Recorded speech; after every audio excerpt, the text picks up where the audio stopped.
But as you can see, Charlie Day and Chris Pratt, they either smoked a nice big fat bowl before this, or they're just tired, because they've probably been doing this all day, answering the exact same question. Did you play the game as a kid? Did you love Super Mario growing up? Blah, blah, blah. But yeah, that's part of being an actor and making a ridiculous amount of money.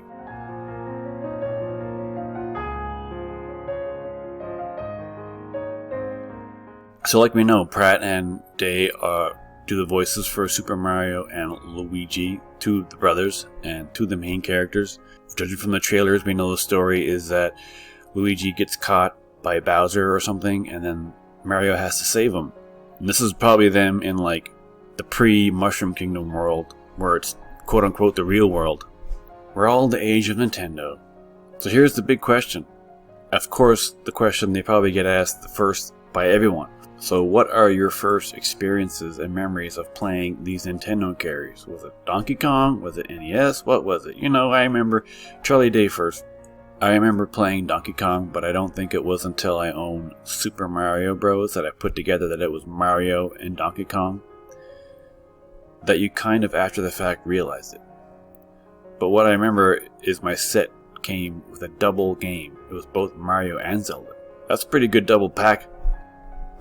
I don't remember Nintendo doing that, but I mean, I never had a Nintendo, but that's a pretty darn good double pack game, Mario and Zelda at the same time.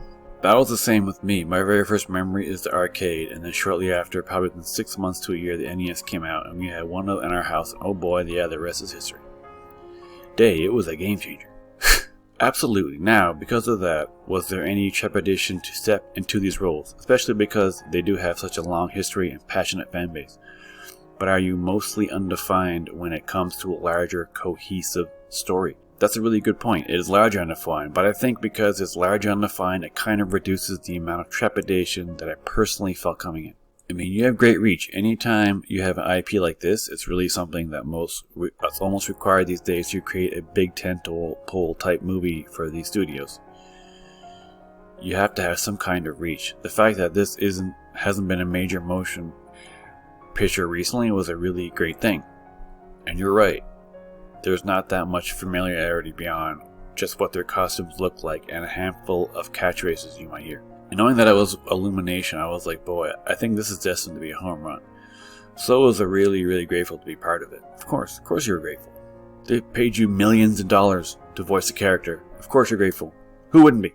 Like what I said in my earlier video, when it was announced that you were playing the voice. Chris, how did you feel about that, since so much of the criticism was directed at you? Oh, I totally get it. There's a passionate fan base, and I'm one of them.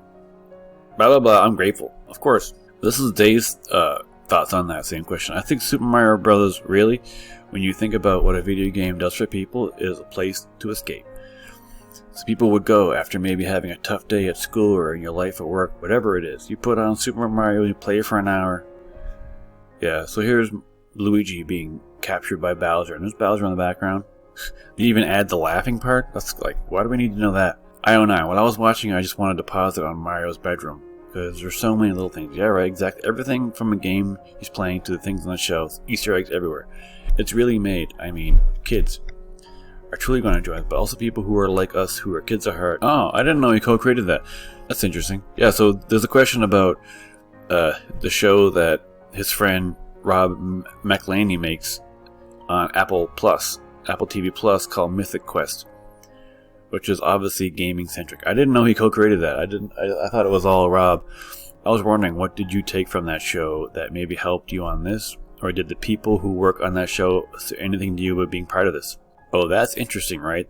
Yeah, there's a lot of overlap. The only thing I really could connect from that experience to this is just how massive the gaming world and culture is. That's why Rob and I, and then Megan Gantz later, wanted to make Mythic Quest, because of just how huge the world of video games is. Exactly. It is a massive world. If I've taken anything from it, it is just a deeper understanding of video game culture, and now I have a son who cares as much about video games as I've cared about anything in my life. So yeah, I'm getting more and more into the world of video games.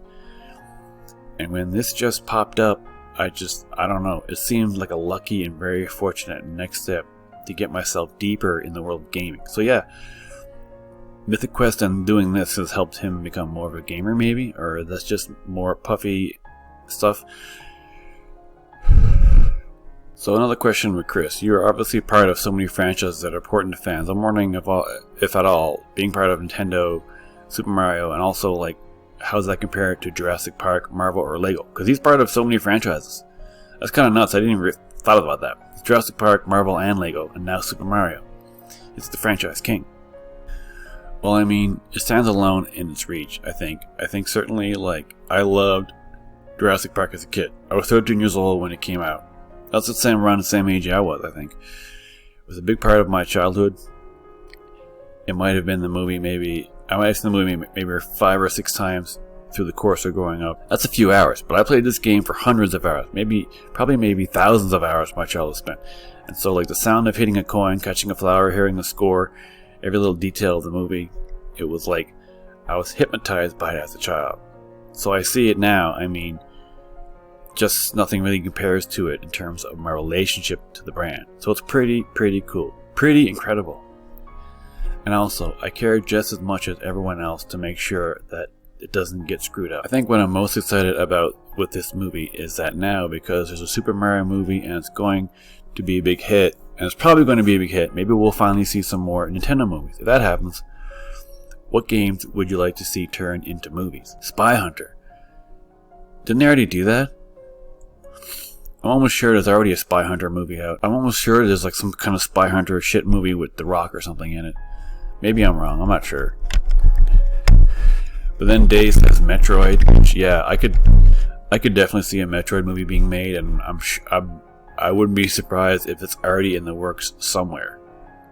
Because they're about to start adapting everything. How interesting and creepy a cool Metroid movie would be. Also Contra, give me that Contra movie. These are all like games that are influenced by movies, so it's funny that they're talking about movies. I mean, Metroid is highly influenced by the Alien franchise, and Contra is like, you know, very influenced by Predator and the Rambo movies. See, even like the alien right there, it looks just like the alien from the movies. I say it's you guys in Contra, live action. That's what I think. All day. We're very serious, no jokes. Platoon level serious. Okay, we're talking box office, okay? When we talk Nintendo and Super Mario, we can't talk without mentioning Shigeru Miyamoto, of course. An absolute legend, like on the level of George Lucas. Did you guys get to work with him at all? What was your kind of relationship with him in this? That's pretty nuts. I almost kind of forgot about him. The guy that created Mario. Like, I'm sure he was at the preview. Or at the premiere. I met him before. I don't know if that was part of the reason why I was chosen to play Mario. But I met him backstage at Jimmy Fallon a few years ago. And I was like, that's crazy. That was like just my childhood and my adulthood colliding in a strange way. And then I met him again at the opening of Super Nintendo World at Universal Hollywood. And like you said, he's such an icon. He's such a legend. He's such a kid in a big way. He's also got a big graphic t-shirt and a huge smile on his face, and he always seems to be really happy. I don't know if that's real, if he is always happy, but he's just such a legend. It was really cool to meet him and spend time with him. I'm gonna skip that part, don't really care. I'm trying to focus on Nintendo related. Alright, no problem. So this movie has some fun teasers for the future, potentially. When you come aboard, was it understood this could be a multi-film franchise? Have you guys signed on to do more? Oh gosh, you know, I think it was understood that it could potentially be, but I actually haven't even thought that far ahead. No, I don't think they said we were going to make this movie and see how it goes. I think they said they're going to make a movie and see how it goes. That's usually the model anyways. Right, this is like what he said earlier. Just like with animation, you make it, see how it goes, and then make another one if it does well. But that was nice to see some more tidbits of information coming out. Super Mario Brothers comes out on April 5th, and I'm actually getting slightly more interested in seeing it. I wasn't like pumped, I wasn't super excited, but you know, anytime a new adaptation comes out, I'm excited for that, because I'm excited for the future of video games, adaptation movies and shows. I know that's gonna just blow up in a couple more years. 2023 is gonna be a year that people might look back on, because we already had The Last of Us, that was a huge success, and now this is coming out, and I believe there's 1 or 2 more things coming out later this year. Maybe the Fallout show. I don't think that's coming out yet. But there you go. There you have it, peeps. That is the highlights of the interview with I09. This one is off Gizmodo. I'm not sure if I09 and Gizmodo are the same now or something. But I'll put some links below if you want to read or check out these interviews. But what do you guys think? Are you excited? Do you care at all? I'm going to go see this in theater. I don't know when. Maybe the release date, I don't know. April 5th is the middle of the week. But I'm still excited to see this. The more I read about it, the more it makes me want to see it. But do you guys want to see this movie? Are you going to see it the day it comes out? Do you care about Chris Pratt and how he sounds like as Mario or Charlie Day? What do you guys think? Let me know. Don't forget to subscribe. Don't forget to like and share. And don't forget to keep gaming.